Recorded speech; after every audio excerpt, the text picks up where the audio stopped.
रुकिए सर, मुझे कुछ समस्या आ गई है। मुझे आज ही अपने घर जाना है, मेरी सैलरी की व्यवस्था कर दीजिए। दुनिया की सारी दिक्कतें तुमको ही आती हैं क्या? हर तीसरे दिन तुम यही बोलते हो कि सर मुझे पैसे दे दो और घर जाने की बात भी करते हो। सर, इस नौकरी को करना बहुत ही मुश्किल काम है। कम से कम मेरी सैलरी तो मुझे टाइम पर मिल जाए। क्या मुश्किल लगता है तुमको इस नौकरी में? पूरे दिन वर्दी पहनकर इस कुर्सी पर बैठे रहते हो और इसके अलावा क्या करना होता है तुम्हें? इतना आसान भी नहीं है साहब, जितना आप समझते हो। यहाँ पर हर तरह के लोग आते हैं जो कि मुझे उल्टा सीधा बोलते हैं और कोई को तो हाथ भी उठा देते हैं। ऐसा कुछ भी नहीं होता है। ये बेवजह के बहाने बनाना ना बंद कर दो, सही से अपना काम करो। नहीं साहब, घर पर तो जाना ही पड़ेगा मुझे, बहुत अर्जेंट काम है। एक तो तुम अपने काम में बहुत लापरवाही करते हो। कल कुछ लड़के बदतमीजी करते हुए सोसाइटी के अंदर चले गए थे, तो उस टाइम पर कहाँ थे तुम? नहीं साहब, मैंने उन लड़कों को रोकने की बहुत कोशिश की थी, लेकिन वो नहीं माने। कोई कोशिश नहीं की थी तुमने। अगर तुम कोशिश करते ना तो वो लड़के सोसाइटी के अंदर नहीं जा पाते। साहब, आप मेरी मजबूरी नहीं समझते। बहुत मुश्किल है ये काम करना। आप मेरी जगह पर 2 दिन ये नौकरी करके देख लीजिए, आपको खुद पता चल जाएगा। क्या कहा तूने कि मैं नौकरी करके देख लूं? मैं करूंगा तेरी ये नौकरी? मैं तेरा बॉस हूं। सर, आप इस नौकरी को इतना आसान समझते हो ना, एक बार करके देख लो, फिर पता चल जाएगा। अगर ऐसी ही बात है तो फिर ठीक है, मैं 2 दिन तक तुम्हारी ये नौकरी करूंगा। तब तक तुम अपने घर जा सकते हो और मैं भी देखता हूँ कि मेरी बिना इजाजत के अंदर कौन जा सकता है। धन्यवाद सर, लेकिन मेरी सैलरी? तुम्हारी सैलरी तुम्हारे अकाउंट में ट्रांसफर कर दी जाएगी। मैं भी देखता हूँ कि तुम कितना झूठ बोलते हो। अब जाओ यहाँ से।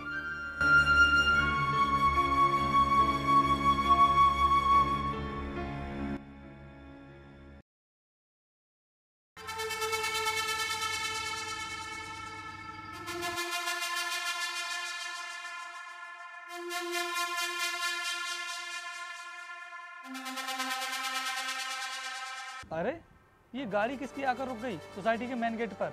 अभी जाकर बोलता हूँ इनसे।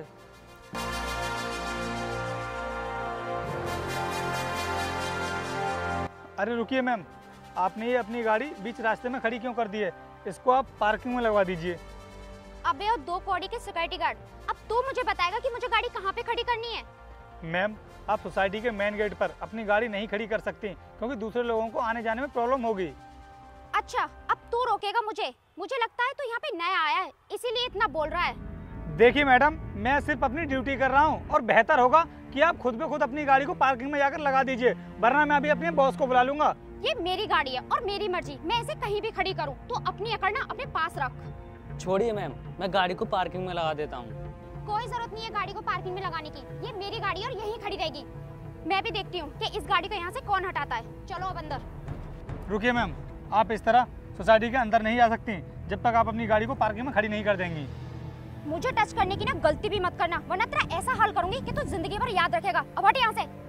अरे मैम, मेरी बात तो सुनिए। मैम, दूसरे लोग कंप्लेंट करने लगेंगे।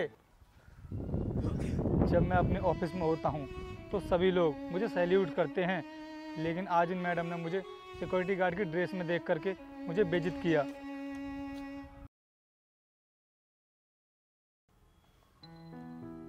काजल, चलो यार, आज मैं तुम्हें अपने भैया से मिलवाता हूँ।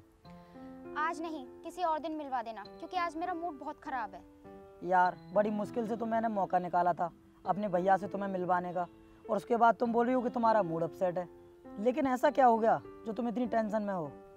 तुम नहीं जानते, आज एक सिक्योरिटी गार्ड ने मेरी बहुत इंसल्ट कर दी। देखो काजल, इन छोटे लोगों की बातों को बुरा नहीं मानते हैं। इसी बात का तो बुरा लग रहा है मुझे कि उसने अपनी औकात नहीं देखी और मेरी बेइज्जती कर दी। वैसे ये सब तुम्हारे साथ कहाँ पर हुआ था? शहर के बाहर जो सोसाइटी है ना, महादेव सिटी, वहीं पर रहता है वो गार्ड। फिर तो तुम बिल्कुल भी टेंशन मत लो काजल, मैं उसको ना नौकरी से निकलवा दूंगा। ये क्या बोल रहे हो तुम उसे नौकरी से कैसे निकलवा दोगे? अरे मेरे भैया ही तो उस सोसाइटी के बॉस हैं, और जितने भी सिक्योरिटी गार्ड हैं ना, वो मेरे भैया के अंडर काम करते हैं। ये तो बहुत अच्छी बात है, तुम अपने भैया को अभी कॉल करो और उसे नौकरी से निकलवाओ। यार, अभी उनको डिस्टर्ब करना ठीक नहीं है, क्योंकि वो अपने काम में बिजी होंगे। जब वो शाम को घर आ जाएंगे ना, उसके बाद में बात कर लूँगा। ठीक है, कल मैं वहाँ पर दोबारा जाऊंगी अपनी फ्रेंड से मिलने। वो गार्ड मुझे वहाँ पर फिर से दिखाई नहीं देना चाहिए। बिल्कुल नहीं दिखेगा तुम्हें, चिंता मत करो। कल के लिए तुम आराम से जाना। मैडम, आज फिर से आपने अपनी गाड़ी को यहाँ पर खड़ा कर दिया। रोज रोज आपकी मनमानी नहीं चलेगी। आप गाड़ी को पार्किंग में जाकर खड़ा कीजिए। तुझे तो मैंने नौकरी से निकलवा दिया था ना, फिर तू यहाँ पे क्या कर रहा है? क्या कहा आपने? कि आपने मुझको नौकरी से निकलवा दिया था? मैडम मुझे कोई नौकरी से नहीं निकाल सकता। क्यों? तू अपने आप को इस सोसाइटी का मैनेजर समझता है क्या? देखिए मैडम, आप बिना मतलब में मेरा वक्त बर्बाद मत कीजिए, अपनी गाड़ी को पार्किंग में लगा कर आइए। नहीं लगाती मैं गाड़ी को पार्किंग में। बोल क्या करेगा तू, और तेरी औकात क्या है मेरे सामने बोलने की? तुम्हें मेरी औकात के बारे में बताने की जरूरत नहीं है, मैं जानता हूँ कि मेरी क्या औकात है। अच्छा, क्या है तेरी औकात? तू कहीं का मंत्री है या कोई अधिकारी है? तुमने मुझ पर हाथ उठाया?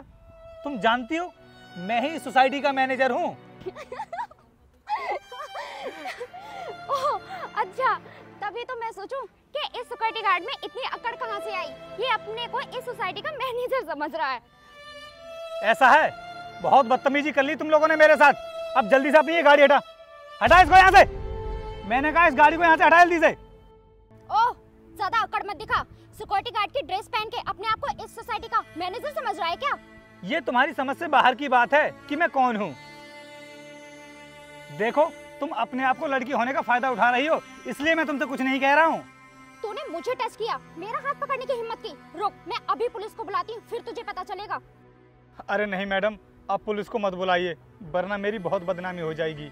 तू ऐसे सुधरने वाला भी तो नहीं है। और रही बात बदनामी की, तो बदनामी अमीर लोगों की होती है, तुझ जैसे गरीब फटीचर की नहीं। आज मुझे सब कुछ समझ में आ गया है कि सिक्योरिटी गार्ड की नौकरी करना भी कितना मुश्किल होता है। बहुत बेइज्जती होती है इसमें। और वो गार्ड बिल्कुल ठीक बोल रहा था, लेकिन मैंने उसकी बात का विश्वास नहीं किया। अब क्या सोच रहा है? पता लग गई तुझे तेरी औकात? और सुन, जब तक मैं अंदर से बाहर नहीं आ जाऊं, मेरी गाड़ी का ध्यान तू रखेगा, समझा? चलो ड्राइवर।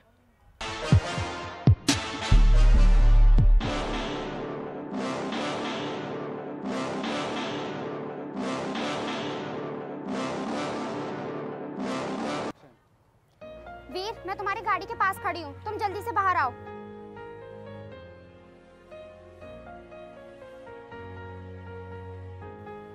हाँ बोलो काजल, क्या हुआ?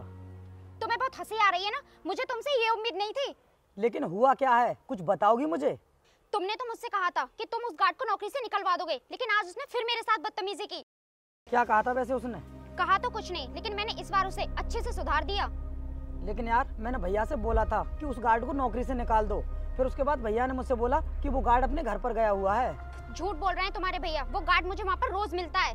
नहीं काजल, मेरे भाई मुझसे कभी झूठ नहीं बोलते हैं। तुम्हें अपने भाई पर कुछ ज्यादा ही विश्वास है ना? तो चलो मेरे साथ, अभी पता चल जाएगा कि सच्चाई क्या है। गुस्सा मत करो, शांत हो जाओ। मैं इस बहाने तुम्हें भैया से भी मिलवा दूंगा। चलो मेरे साथ।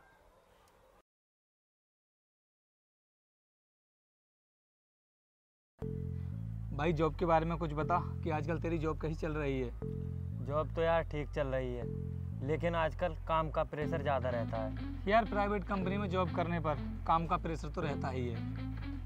काजल देखो, वो बैठे हैं मेरे भैया, उनसे पूछ लेते हैं। इन दोनों में से कौन से हैं तुम्हारे भैया? अरे वो है ना उधर की साइड, जो रेड और व्हाइट कलर की टी शर्ट पहने हुए हैं। क्या ये तुम्हारे भैया हैं? हाँ वो ही है मेरे भाई। लेकिन क्या हुआ? अरे ये तो वही सिक्योरिटी गार्ड है जिसको मैंने पीटा था। काजल तुम्हारा दिमाग खराब तो नहीं है? मेरे भैया, वो भी सिक्योरिटी गार्ड। मैं सच कह रही हूँ, मुझे हर रोज इस गेट पे यही चौकीदारी करते मिलता था, और एक दिन तो मुझे ये अपने आप को मैनेजर बता रहा था। हाँ मेरे भैया मैनेजर तो हैं, लेकिन मुझे तुम्हारी बातों पर यकीन नहीं हो रहा कि वो यहाँ पर चौकीदारी कर रहे होंगे। तुमने किसी और को देखा होगा। ठीक है, तुम्हें मेरी बात का यकीन नहीं हो रहा ना, तो चलो मेरे साथ, मैं तुम्हारे भैया से तुम्हारी बात करा देती हूँ।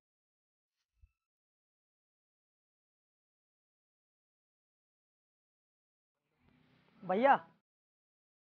अरे वीर, तू यहाँ पर क्या करने के लिए आया है?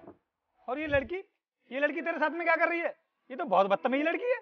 जुबान संभाल के बात कीजिए भाई साहब, आप वही है ना जो इस गेट पे हर रोज चौकीदारी करते हैं? भैया ये काजल क्या बोल रही है? आप यहाँ पर चौकीदारी करते हो?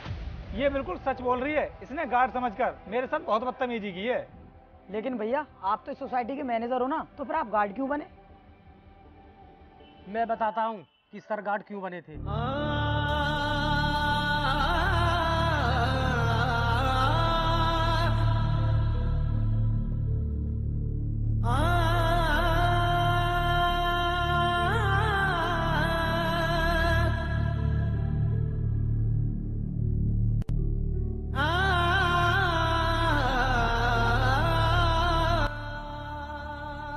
तुम बिल्कुल ठीक कहते थे कि एक सिक्योरिटी गार्ड को कितना दर्द सहना पड़ता है। जब मैं कुछ दिन के लिए गार्ड बना तो मैंने देखा कि एक सिक्योरिटी गार्ड हर रोज बेइज्जत होता है।